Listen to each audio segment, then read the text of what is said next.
Мұхамеджан Тынышпаев қазақ тарихын ғылыми негізінде зерттеген алғашқы кәсіби тарихшылардың бірі. Ол мифтік деректерге емес, нақты дәлелденген тура жазбаларға сүйене отырып дәлелдеуге тырысты. Оның бірнеше әдістері болды. Бірінші әдістердің бірі қазақ тарихының қазақ даласындағы өздерінің шежіресін анықтауға үлкен үлесін қосты. Олардың туыстық және бір-бірін тану арқасындағы болашақта болатын үрдістердің осыған тура әсер беретіні анық болды.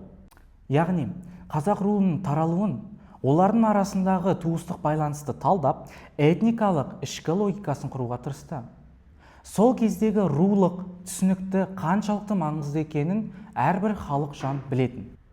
Шындыққа тура қарайтын болсақ, сол кезде Мұхамеджан Тынышпаевқа қаншалықты ру шежіре бойынша ақпарат жинау қиын екенін сіз білесіз бе? Орыс, өзбек сияқты архивтердің нақты деректермен дәлелденгеннің арқасында біз қазір ақпараттарды алудамыз. Бірақ әлі де зерттелмеген ру бар. Ру мен шежірені зерттемес бұрын оның себептері бар. Сол кезде қазақ халқының атауы дұрыс емес, қазақ халқы болмаған деген жалған ақпараттар таралып бастайды. Бірақ Мұхамеджан Тынышпаевтың екінші әдісі арқылы мына деректермен оны дәлелдейді. 10 ғасырдың Византия император Константин Парфирородный еңбектерінде Казахи атауы кездеседі. Сонымен қатар 10 ғасырдың араб тарихшысы Масуди Кашек деген халықты сипаттайды, ал 6 ғасырда Фирдоуси қазақтар туралы жазады. Бұл деректер қазақ этнонимнің 15 ғасырдың әлде қайда бұрын қалыптасқанын көрсетеді.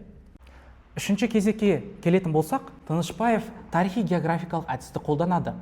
Ол қазақ сөзі тек қана Қазақстанда ғана емес, Кавказ, Қырым, Азов теңізінің маңында кеңінен пайдаланылған екенін дәлелдейді.